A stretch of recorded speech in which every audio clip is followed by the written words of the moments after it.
Jumat 19 November pukul 8 malam live di Kompas TV.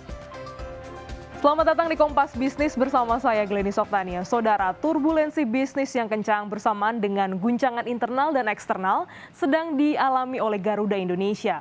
Bagaimana nasib maskapai plat merah ke depannya? Ikuti perbincangan dengan Direktur Utama Garuda Indonesia, Irfan Setiaputra, yang sudah kami rekam sebelumnya.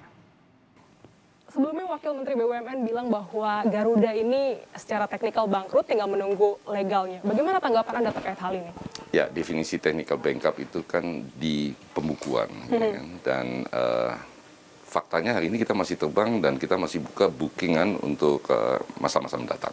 Jadi sebenarnya technical backup, bukan bankupnya yang diutamakan gitu ya.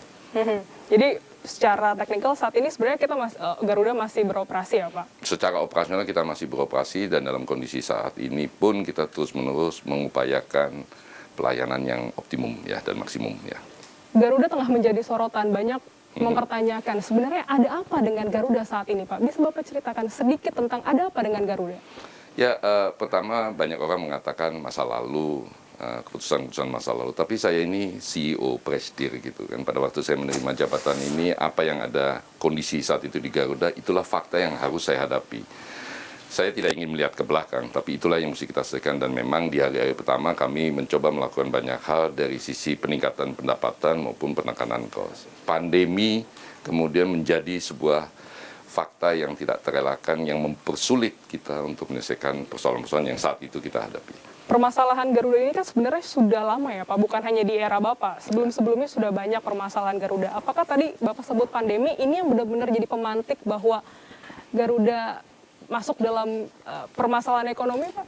Betul, jadi masalah-masalah lalu itu kembali lagi sebagai CEO saya melihat ke depan dan saya melihat bahwa sebagai perusahaan ini ada fundamental yang kurang tepat dan ini mesti kita perbaiki, baik itu dari sisi revenue, penentuan rute dan sejenisnya, peningkatan isian penumpang, kargo, maupun dari sisi biaya-biaya yang di banyak lini itu perlu kita lihat dan perlu kita perbaiki dan tekan dan negosiasikan. Tahu Garuda juga punya cara lain untuk restrukturisasi? Ya, jadi ada beberapa hal dari sisi restrukturisasi. Yang pertama restrukturisasi finansial, yaitu hutang-hutang masa lalu kita ini bagaimana diselesaikan. Tapi yang penting pada waktu membicarakan restrukturisasi finansial, kita juga mesti memikirkan restrukturisasi operasional dan bisnis model. Jadi yang tadi Anda sebutkan itu adalah bisnis plan kita ke depan setelah restrukturisasi, penurunan rute, hanya fokus ke rute yang menguntungkan, penurunan harga sewa pesawat, dan hal-hal yang lainnya.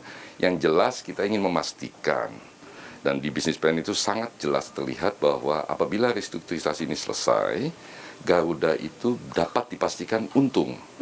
Kan itu yang paling penting. Tidak penting kita terbang kemana-mana. Penting untuk kita fokus ke domestik dan penting untuk kita fokus ke kargo, fokus ke yang lain-lainnya, tetapi memastikan bahwa perusahaan ini menjadi perusahaan yang untung. Nah, di dalam prosesnya ini ada dua jalur yang bisa dipakai, yaitu di luar pengadilan dan di dalam pengadilan. Nah, semua restrukturisasi tersebut itu jadi satu paket untuk kita bicarakan bukan hanya dengan lessor, dengan semua kreditur termasuk bank, pemegang sukuk, dan vendor-vendor kecil, baik kita yang besar maupun yang kecil. Jalur pengadilan ini, PKPU, itu sebenarnya jalur yang sangat efektif. Kenapa? Karena semua pihak diharapkan bisa mencapai kesepakatan sebelum tenggat waktu. Karena kalau di luar jalur pengadilan, tidak ada tenggat waktunya. Bisa berlama-lama. Dan di tenggat waktu inilah kita berharap proposal itu diterima, atau ditolak, atau diubah. Terkait dengan PKPU ini kan tidak hanya di Indonesia ya Pak, di luar negeri juga beberapa diajukan ya di pengadilan tata niaga. Ini prosesnya seperti apa saat ini Pak? Ya, PKPU kan sudah ada pihak yang mengajukan. Kita akan taat hukum, prosesnya kita ikuti. Sementara khusus buat lessor, itu mereka memang ada skema atau pengadilan yang kita sebut dengan UK Scheme. Ini yang akan mereka juga diskusikan di sana. Tapi kita sedang dalam upaya menggabungkan ini semuanya. Bapak tadi bilang optimis bahwa ini bisa pulih lagi, ada keuangan, ada keuntungan yang bisa diraih lewat restrukturisasi. Tapi kan di sisi lain pemerintah juga BUMN dalam hal ini sedang mempersiapkan Pelita Air. Bagaimana Bapak menilai ini, menanggapi hal ini, juga menjawab kegelisahan publik kok jangan-jangan benar-benar Garuda mau bangkrut nih, harus diganti sama Pelita. Jadi pernyataan Pak Wamen kemarin di DPR itu mengkonfirm posisi pemerintah sebagai pemegang saham. Sebagai pemegang saham untuk memastikan dukungan penuh dan memastikan restrukturisasi ini berhasil. Itu yang benar. Tetapi kan ada kemungkinan ada aja untuk kemudian tidak tercapai. Nah, pemerintah sebagai pemerintah kan mesti memastikan konektivitas berjalan. Oleh sebab itu disiapkanlah Pelita. Jadi ini dua hal yang terpisah ya. Bukan kemudian ini memang mau dipalitkan kemudian dihidupkan itu. Jadi itu salah tangkap. Jadi pemerintah sebagai pemegang saham mempersiapkan Pelita.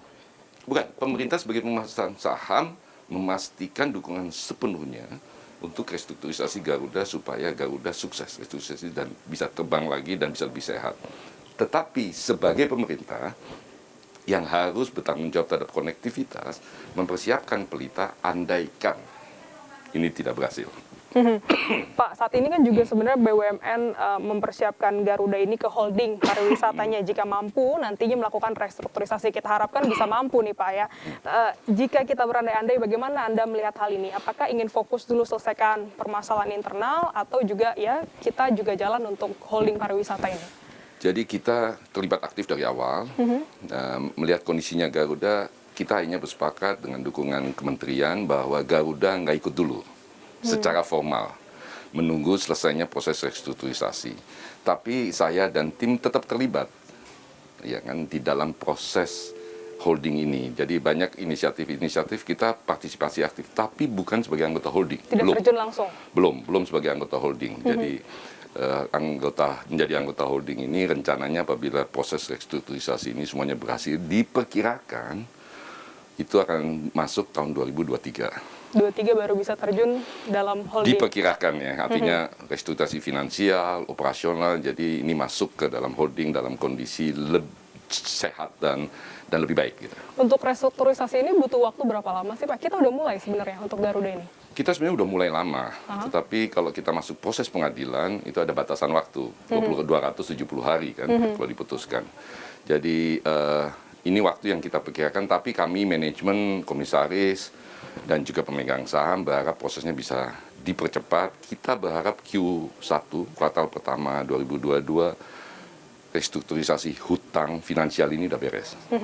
Terakhir Pak, ini kan rumit ya Pak, permasalahannya rumit, permasalahan keuangan, belum lagi bumbu-bumbu di luar begitu. Terakhir, apakah Garuda ini siap untuk diaudit Pak, untuk bisa membuka apa yang jadi masalahnya? Silahkan. Kita transparan kok itu. Semua policy kami, kebijaksanaan manajemen, kita sampaikan terbuka dan rasanya Garuda cukup transparan ke media. Memang untuk banyak hal kami menahan diri, karena kalau saya mengomentari komentar dan postingan bisa nggak kerja. Saya dan tim sekarang pengen sekali fokus untuk memastikan proses restrukturisasi ini berjalan baik dan hasilnya positif.